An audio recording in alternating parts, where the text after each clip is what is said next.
we're always faced with rising electricity costs. So the question is, how do we turn that around? And I think when I think about a smart grid, it's going to be more of a demand response world. We're going to see more of a grid where demand follows supply. And if you take it to its natural end state, we'll never get there, but just if you really had a perfect end state, it would be just like all the factories we've seen over the last 30 years and how we've seen them continuously drive up their utilization rates close to 100%. And when you think about utilization rates on a grid, you're thinking about a plant, or you're thinking about a grid that's going to work ideally, and again I say this is a hypothetical end game, but it would be a 24/7 full capacity output, and you're getting total utilization of the grid. That's very different from the world we live in today. Most grids today probably have a 50% utilization rate. So if you took their total potential output, or you took the total actual output divided by the total potential output of a grid today, something in the 50s, in that range, plus or minus probably 10% we're seeing around. So there's tremendous opportunities there. I'll show you in the next page one of the things that I think is exciting about this, and which ties into energy independence, is the plug-in electric vehicle. I consider that what I call the killer app of the smart grid. When you look at that, basically it fits naturally with all that unutilized capacity. You have these off-peak times would be a perfect time, and usually when our cars are parked is during off-peak times, especially at night. So there's an opportunity to take advantage of that, and that has significant possibilities for us as a society if we can switch from using hydrocarbons for our transportation to using electricity, which gives us a better blend of local resources and locally generated electricity, and we'll cover that more in detail in the next page.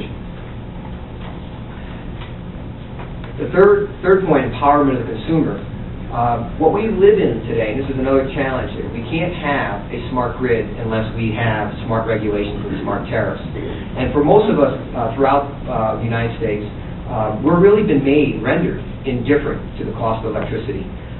Electricity is charged to us at a flat rate for most of us, and that makes us indifferent. And what the public doesn't know is that power at 2 o'clock in the afternoon costs more to generate than power at 2 a.m. in the morning. As you get into more and more peak assets, you'll see peak assets tend to have lower efficiencies and higher cost components. So the blended cost of energy rises as the demand rises during the day.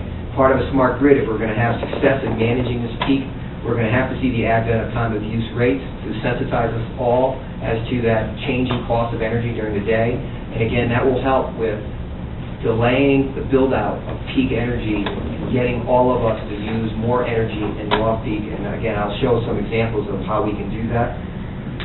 And lastly, environmental sustainability, very key point. Global warming, climate change is very much in the forefront. And we have to, when we look at that, there's still, again, there's society, depending on your political persuasions, there's a lot of debate going on there. We still have this bill going through Congress on a cap-and-trade system and so forth that's being heavily debated.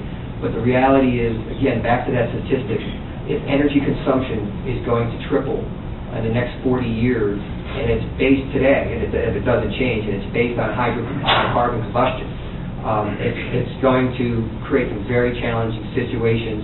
And to the extent we can use increasing amount of renewables and emission-free energy sources to help mitigate that growth and demand for energy, it's going to also have an environmental dividend as well. As I mentioned, the plug-in electric vehicle is the killer app for the smart grid. There are studies out there today that say that we could take 84% of the light truck and car fleet in the United States, switch it to plug-in electric vehicles without adding any incremental capacity to the grid, just by charging those vehicles in that off-peak time when there is excess. So back to that, perfect end state. If you really wanted to have a totally base load grid, the plug-in electric vehicle would serve a good purpose there. In addition, what's very interesting and very exciting, and again, a lot of this is where there's technology. It hasn't been, all the details haven't been worked out. There's a lot of debate here as well, but there are ideas can the plug-in electric vehicle also serve as a dual purpose, not only as our transportation, but can it collectively? There's literally millions of plug-in electric vehicles around the United States, and these numbers could get quite large, and you think, what kind of penetration this could take. This could be tens of millions of electric vehicles. You look at that in aggregate, that becomes a huge battery storage potential for the grid. So there's opportunities, as we'll see with renewables. One of the challenges with renewables, they're very volatile.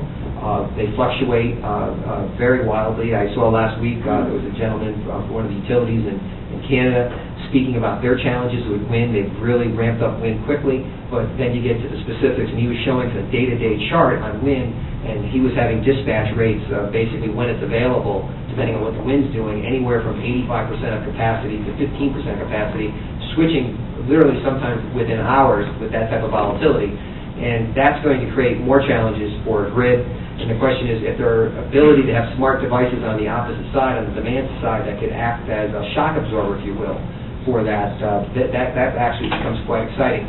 The other thing that I think is very exciting, I think this is a very important area to capture the public's imagination.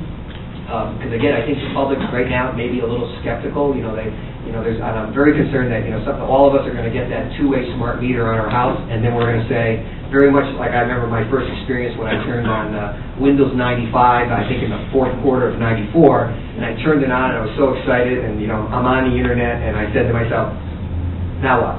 Where was there? What was I supposed to do now that I was on the internet? Because there was no application. So, or very few at that time anyway. So now when you look at this, you say, now we need to fire the public's imagination. What can a smart grid need for them? Plug-in electric vehicles, to the extent we're seeing studies that really one way of thinking of electricity is, think of it as 80 cents a gallon gas. That can fire the public's imagination. So it's about 2/3 cheaper electricity for the equivalent amount of energy you're getting from gasoline. And then in addition, there's an environmental arbitrage. When you look at the emissions of our cars when they combust gasoline versus the emissions of our power utilities, when you look at their mix, they have a mix of nuclear, coal, gas, and renewables. On an equivalent basis, it's about 30% better. Actually, there's an opportunity for that to even improve with time as we increase the penetration of renewables. And lastly, there would be if this could be deployed well, this has really serious ramifications not only for geopolitical reasons and the decreasing of oil imports into the U.S., it will help our balance of trade and our dependency on foreign oil. I want to take you through something GE launched recently. It's called the Net Zero Energy Home. This is the home of the future that we're looking to deploy by the year 2015. Very exciting endeavor and when you look at this bunch of GE devices around this home contains heat pumps for both heating hot water and warming and air conditioning the home. It contains a smart meter, home energy management systems that are going to be able to program the home and program usage. It contains micro wind turbines and solar panels. One of the things on solar panels that I'm excited about, we're still in development on this. GE has announced a joint venture with GAF, the roofing company, and we're trying to create an integrated roofing system. Because I think, again, another issue that I see in the public domain is the aesthetics of renewables. And when you think about, Germany is a good example. Germany probably has the highest penetration rate of solar energy in the world. But when I think a lot of people look at solar, they see, boy, that looks like, is that a defacement of one's house? When you see the solar panels, depends on your personal persuasion. But to the extent that we can get to an actual passive, integrated solar roof shingle that serves the dual purpose of being a roof and being solar, I think that's an exciting product development that we're undertaking, and we've got to see that